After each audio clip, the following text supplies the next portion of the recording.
Jamaah. Yeay. Oh jamaah. Yeay. Alhamdulillah. Tepuk tangan lagi, semangat belajar lagi. Dan untuk jamaah yang baru bergabung, hari ini kita sedang membahas tema janji manis bikin diabetes. Bener gak sih? Betul gak sih? Kita bahas lagi yuk. Ustadz Syam. Iya. Tadi katanya Allah akan memberikan janji. Betul. Kepada orang yang beriman dan menempati janji. Betul. Mau dijawab sekarang katanya? Betul. Iya. Betulan. Ada ayatnya dalam Al-Quran, betul. Betul. Suratnya apa? Silahkan dibuka Al-Qurannya, surah An-Nahl ayat 97. Silakan Ustadz Syam. Baik.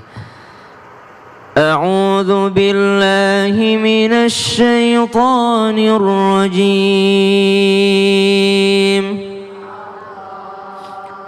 Bismillahirrahmanirrahim.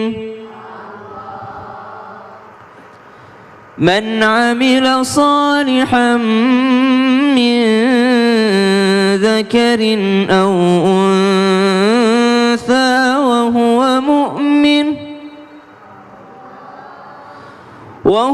mu'min falanuhyiyannahu hayatan thayyibah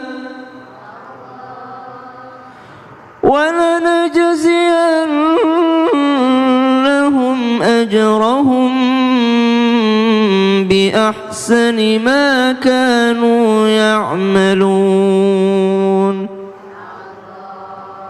Allahumma arhamna bil Qur'an. Al-Quran surah An-Nahl ayat 97. Man amila salihah, dan barang siapa yang mengerjakan amal soleh, amal kebaikan, min dzakarin au untha, baik ia laki-laki ataupun ia perempuan, wa huwa mu'minun, dengan syarat dia melakukan kebaikan itu disertai dengan keimanannya kepada Allah Subhanahu wa taala dan Rasulullah dan hari akhir, disertai dengan keimanan, maka falanuhyiyannahu hayatan thayyibah, maka pasti akan kami berikan, kata Allah Subhanahu wa taala, kepadanya kehidupan yang baik, dan kami akan memberikan balasan, walanajziyannahum ajrahum bi ahsani ma kanu ya'malun, dan kami akan berikan balasan kepada mereka pahala yang jauh lebih baik dari apa yang telah mereka kerjakan. Surah An-Nahl ayat 97. Ini termasuk daripada janji Allah Subhanahu wa taala bagi orang-orang yang beramal soleh. Cuman beramal soleh itu tidak akan mungkin bisa dikerjakan tanpa ilmu. Pasti orang yang ingin makin bagus amalnya, mesti dia juga memperbaiki ilmunya. Orang yang ingin semakin baik amalnya, memperbaiki juga ilmunya. Kalau dalam tafsir dikatakan bahwasanya Ibnu Umar, Abdullah bin Umar radhiyallahu anhu mardahuma bin Khattab, beliau mengatakan bahwa siapa sih orang yang ahsanu amala itu, yang di dalam surah Al-Mulk, liyabluwakum ayyukum ahsanu amala. Apa sih ahsanu amala ini? Adalah orang yang berbuat amal baik, sedang mereka ketika berbuat amal baik mereka sangat takut akan apa yang diharamkan Allah Subhanahu wa taala. Jadi bukan hanya amal kebaikan yang dikerjakan, tapi orang yang paling bagus amalnya adalah mereka yang paling takut akan apa yang masuk ke dalam perutnya, akan apa yang telah mereka janjikan, akan apa yang telah mereka iming-imingkan terhadap orang lain. Mereka yang disebut orang yang ahsanu amala, mereka yang paling takut akan apa yang dilarang Allah, dan mereka yang paling sari'u, mereka yang paling asra', mereka yang paling bersegera untuk melaksanakan perintahnya Allah Subhanahu wa taala. Mereka lah yang disebut orang yang beramal soleh.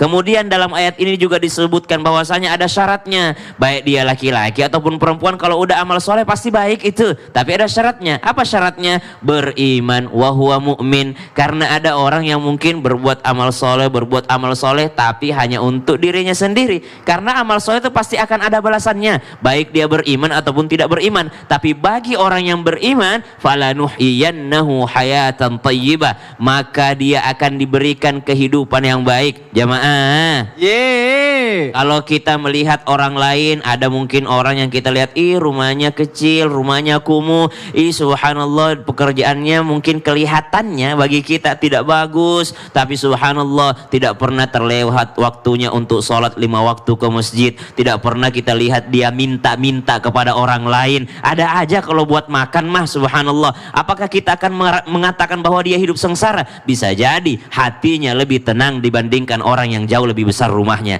Bisa jadi hidupnya lebih berasa nikmat dibandingkan orang-orang yang mungkin punya segalanya tapi memikirkan setiap malam tidak bisa tidur karena memikirkan daripada apa yang menjadi urusan dunianya. Orang yang diberikan kehidupan yang baik tentu saja hatinya sudah terikat dengan Allah Subhanahu wa taala, tidak peduli lagi. Contoh Nabi Ayyub alaihi salam, kekayaannya diambil sama Allah, anak-anaknya diambil sama Allah, kesehatannya diambil sama Allah. Apakah beliau mengeluh? Tentu saja tidak. Kenapa? Karena hatinya masih terikat dengan Allah Subhanahu wa taala. Hayatan thayyibah, memiliki hidup yang tenang, yang nyaman. Kita tanya sama orang yang kaya raya, kalau ditanya pasti masih ada susahnya. Kita tanya kepada orang yang tidak kaya raya, ditanya ada susahnya. Tapi coba tanya kepada orang yang soleh, coba tanya kepada orang yang beriman kepada Allah Subhanahu wa taala. Kalau ditanya gimana? Alhamdulillah, walaupun seperti ini alhamdulillah. Lihat bagaimana sahabat Nabi sallallahu alaihi wasallam, Mus'ab bin Umair radhiyallahu anhu warda. Beliau ini adalah orang yang meninggalkan kekayaan di dunia, fasilitas, segala fasilitas, lalu meninggal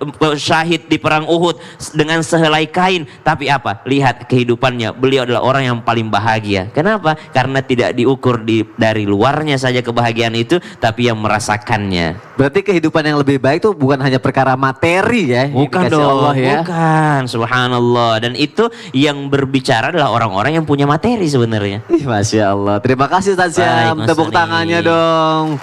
Mau kehidupan yang lebih baik, jamaah?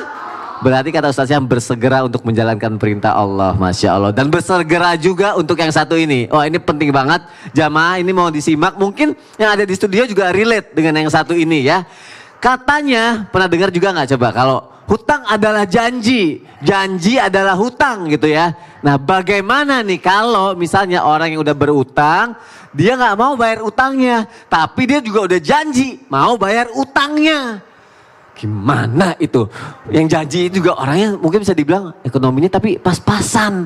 Jadi ada orang utang, udah gitu nggak bayar utang, malah janji nanti bakal bayar utang. Itu dia. Tapi janjinya kagak dikerjain. Iya, tapi dia pas-pasan ekonominya. Ya. Mohon penjelasannya Ustaz Ahmad kan. Jamaah Islam itu yang dirahmati oleh Allah Subhanahu wa taala. Janji itu memang ringan sekali untuk diucapkan oleh lisan, tetapi berat sekali untuk kita tunaikan. Oleh sebab itu jangan kita gampang dan mudah mengucapkan janji manis. Terlebih lagi kalau kita sudah berhutang kepada orang, lalu kemudian kita berjanji untuk menunaikannya, tetapi ternyata kita tidak menunaikannya. Dan hanya terus berjanji untuk menunaikannya, untuk bayar hutang, tapi tidak dilaksanakan. Hati-hati.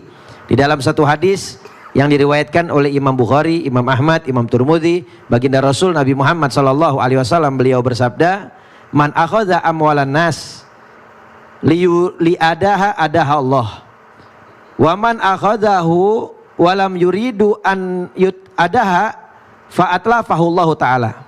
Di dalam hadis ini baginda Rasul Nabi Muhammad SAW beliau mengatakan, siapa orang yang berhutang kepada orang lain dan ketika dia berhutang dia bertujuan untuk membayarnya, maka Allah akan mudahkan dia untuk membayarnya. Tetapi siapa orang yang berhutang kepada orang lain tetapi dia tidak bertujuan untuk membayarnya, maka dia akan dibinasakan dan dipersulit oleh Allah Subhanahu wa taala. Karena banyak di zaman sekarang orang yang utang tapi memang tujuannya kagak mau bayar utang. Yang ada malah memberikan janji-janji dan janji seterusnya. Karena pada akhirnya memang endingnya itu dari awal niatnya sudah tidak mau bayar hutang. Dan hati-hati, di dalam kitab Muhtarah Hadis Nabawiyah wal Hikamal Muhammadiyah itu dijelaskan bahwasanya Rasul bersabda, "Man akhadha bidainin walam yuridu an yuaddiha laqiyallahu yaumal qiyamati sarikon." Siapa orang yang dia berhutang kepada orang lain, tetapi dari awal dia berhutang, memang dia sudah punya niat dia tidak akan menunaikan atau bayar hutangnya. Kenapa? Karena dia jadikan hutang itu sebagai mata pencarian dia, atau dia jadikan sebagai satu kebiasaan untuk menzolimi orang lain. karena memang ngutang kagak mau bayar. Maka kata Nabi Muhammad, orang yang seperti itu nanti di hari kiamat dia akan berjumpa dengan Allah Subhanahu wa taala dalam keadaan Allah murka kepadanya dan termasuk jadi pencuri perampok harta orang lain dan diazab dengan azab yang dahsyat oleh Allah Subhanahu wa taala. Maka hati-hati, kalau kita punya utang, bayar utangnya. Jangan utang lalu kemudian tidak ditunaikan, justru malah berjanji lagi, sedangkan janji itu juga adalah hutang. Maka hutang di atas hutang, maka dia melakukan perbuatan dolim di atas kedoliman. Ya Allah. Jadi mengingkari janji itu tidak dibenarkan di dalam syariat. Bahkan orang yang ingkar janji saja kepada anak kecil itu dilarang di dalam Islam. Pernah di dalam satu riwayat, di dalam satu cerita yang diriwayatkan oleh Imam Abu Daud rahimahullah taala, yang datang daripada sahabat Abdullah bin Amir radhiyallahu taala anhuma. Sahabat Abdullah bin Amir menceritakan, ketika kami sedang duduk bersama dengan para sahabat dengan baginda Rasul Nabi Muhammad SAW, tiba-tiba datang ibuku. Lalu ibuku memanggil aku, "Wahai Abdullah." Lalu kemudian Rasulullah SAW berkata, "Wahai ibu Abdullah, hendak apa engkau?" Lalu kemudian ibunya berkata, "Aku memanggil anakku ya Rasulullah, kesini wahai Abdullah, sesungguhnya aku akan berikan kepada kamu sesuatu." Lalu Rasulullah tanya lagi, kata Rasulullah SAW, "Amma innaki laulam tu'ti syai'an kutibat alaiki kizbah." Wahai ibu, sesungguhnya kamu tadi telah berjanji kepada anakmu, kamu memanggilnya, kamu akan memberinya sesuatu. Tetapi kalau ternyata kamu tidak memberinya sesuatu, maka kamu telah dicatat oleh Allah Subhanahu wa taala sebagai orang yang berdusta, orang yang berbohong. Tuh, hati-hati. Sampai dalam urusan kita janji sama anak kecil aja, kalau kita nggak tepatin, itu termasuk kita ingkar janji dan juga berdusta. Dan Rasulullah SAW melarang kita untuk ingkar janji. Makanya betul, kalau kita itu berjanji, maka ukur kemampuan kita.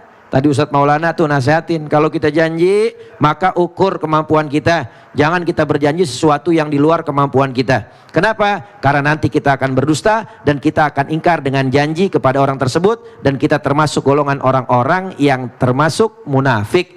Yang Allah katakan, innal munafiqina fi darkil asfali minan nar. Orang munafik itu tempatnya di dasar kerak neraka jahanam. Hati-hati. Di dalam kitab Mukasyafatul Qulub karangan Imam Ghazali, Rasulullah menjelaskan dalam hadisnya, Allah Subhanahu wa taala memanaskan api neraka itu 4000 tahun lamanya. 1000 tahun pertama Allah panaskan sampai apinya berubah menjadi merah. 1000 tahun kedua Allah panaskan sampai apinya berubah menjadi putih. 1000 tahun ketiga Allah panaskan apinya sampai berubah menjadi berwarna kecoklatan. 1000 tahun keempat Allah panaskan apinya sampai berubah menjadi hitam kelam.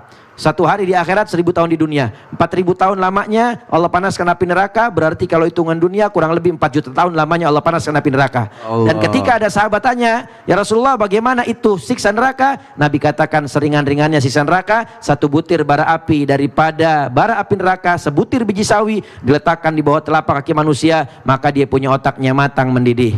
Bayangkan bagaimana itu dahsyatnya neraka. Dan orang munafik yang suka ingkar janji, yang suka berdusta dengan janjinya, maka mereka di bawah keraknya neraka jahanam. Alhamdulillah. Makanya jangan berjanji kalau kita nggak bisa tunaikan. Aduh, Gitu ya. kalau aku udah deh nggak mau janji manis, cukup istriku aja virus yang manis. Yes. Masya Allah, manis dan sadis. Sadis, sayang dia selalu. Oh, Masya Allah. Jamaah, nanya lagi ya. Kalau gitu kita masuk lagi yuk ke segmen Tanya Dong Ustadz. Kami semua tanya dong Ustadz. Yang mau nanya ke tangannya, yang mau nanya. Tadi situ udah ya. Sini ya. Ibu deh, ibu silakan. Ya. Namanya siapa? Dari mana? Assalamualaikum warahmatullahi wabarakatuh, Ustaz. Waalaikumsalam warahmatullahi wabarakatuh. Cie, ngeliatin Ustadz Maulana. Bu, biar masyarakatnya tahu dari mana ibu, ayo. Perkenalkan, nama saya Ibu Ani dari Majelis Taklim Al-Jawami Basirwangi, Garut. Ih, tepuk tangan dong, warga Garut nih. Saya mau bertanya, Ustadz, apakah ada doa atau doa amalan yang bisa kita lakukan agar kita tidak ingkar pada janji kita sendiri? Assalamualaikum warahmatullahi wabarakatuh. Waalaikumsalam warahmatullahi wabarakatuh. Tepuk tangannya sekali lagi dong buat Ibu udah mau nanya di Islam itu indah. Ustaz Maulana boleh dijawab dong. Ada doa supaya kita tidak ingkar janji. Apa tuh? Silakan yang di rumah juga siapkan catatannya, Qurannya. Buka surah Al-Kahfi. Surah Kahfi. Ya itu udah biasa kita buka ya tiap Jumat ya. Jumlah surah Al-Kahfi ada berapa? 110.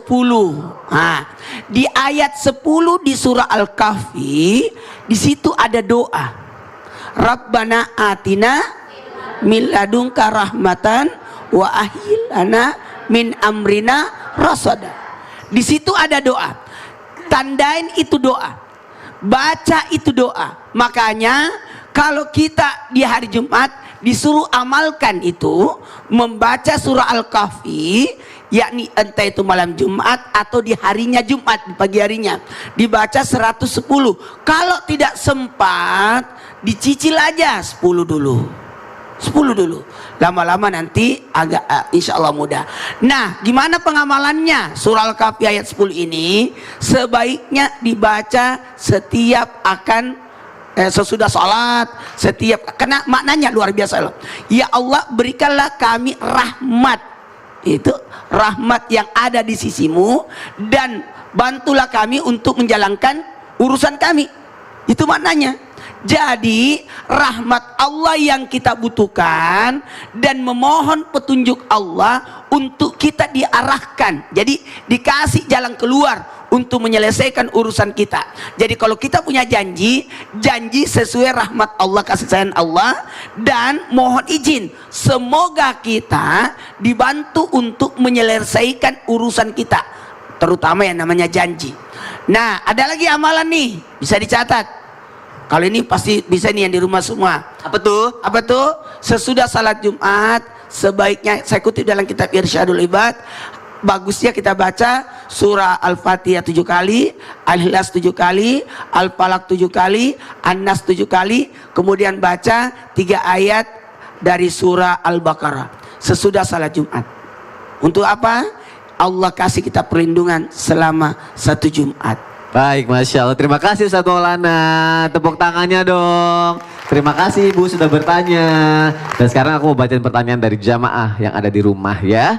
Dari Instagram @danti_ri_ri_ri_maya. Danti Riri Maya. Assalamualaikum guru-guru, saya mau bertanya. Tetangga saya pernah berjanji kepada saya tentang suatu hal. Namun sampai sekarang janjinya belum ditepati. Dan ketika saya tagih, dia malah berjanji lagi. Apakah boleh orang seperti itu kita tinggalkan jauh-jauh? Karena saya capek, harapan saya yang dijanjikan dia selalu tidak ditepati. Kasihannya Ustaz Maulana dia ya. Gini. Tuh. Kepada semuanya, satu hal buat kita, capek ya menghadapi orang yang suka berjanji. Yang harus kita tanamkan, jangan pernah berharap kepada manusia. Ketika kita berharap kepada manusia, tunggu kekecewaan nih. Tunggu kekecewaan. Jadi jadi kalau ada, iya nanti saya janjikan kan, nggak usah berharap. Kalau perlu lupakan aja supaya jadi surprise. Yeah. Betul tidak? Surprise. Yang kedua, jadi tadi jangan berharap. Kalau ada yang suka berjanji sama kita, yang pertama jangan berharap. Yang kedua, tolong diingatkan, diperjelas. Jadi kalau aku pengen, benar nggak? Saya ingat waktu Minaura meninggal, itu kan saya dorong jenazahnya ke ambulans. Saya dibisikin sama kepala rumah sakit, Ustadz, nol. Apa ya nol? Nol. Apa ya nol? Jadi saya perjelaskan, apa ya nol? Gratis semua. Wah. Jadi memperjelas. Kalau perlu dicatat. Kalau perlu hitam di atas putih. Kalau perlu ingatkan, sadarkan. Lalu yang ketiga nih, tuntun dia, kasih solusi. Wah. Kasih solusi. Mana kalau uang saja? Aku mau belikan kamu kudung. Mana kalau uang saja? Yo. Jadi kasih solusi. Aku pernah dijanjiin juga dimulai dari nol ya. Terakhirnya bayar. isi bensin. Terima kasih Ustaz Maulana. Tepuk tangannya dong jamaah. Masya Allah, tabarakallah. Ustaz Ahmad kan, mau nanya, emang bener ya Rasulullah tuh pernah janji sama musuh-musuhnya? Janji apaan? Masa janji sama musuh? Ntar kita cari tahu dah. Loh, kok cari tahu? Iya ntar saya murojaah dulu. Orang nanya sekarang udah ntar ya janji ya. Ntar janji. Janji jawab ya. Insya Allah dijawab. Kalau gitu jamaah jangan kemana-mana. Tetap di Islam itu indah. Gak lama kok. Jamaah oh jamaah. Alhamdulillah. Alhamdulillah.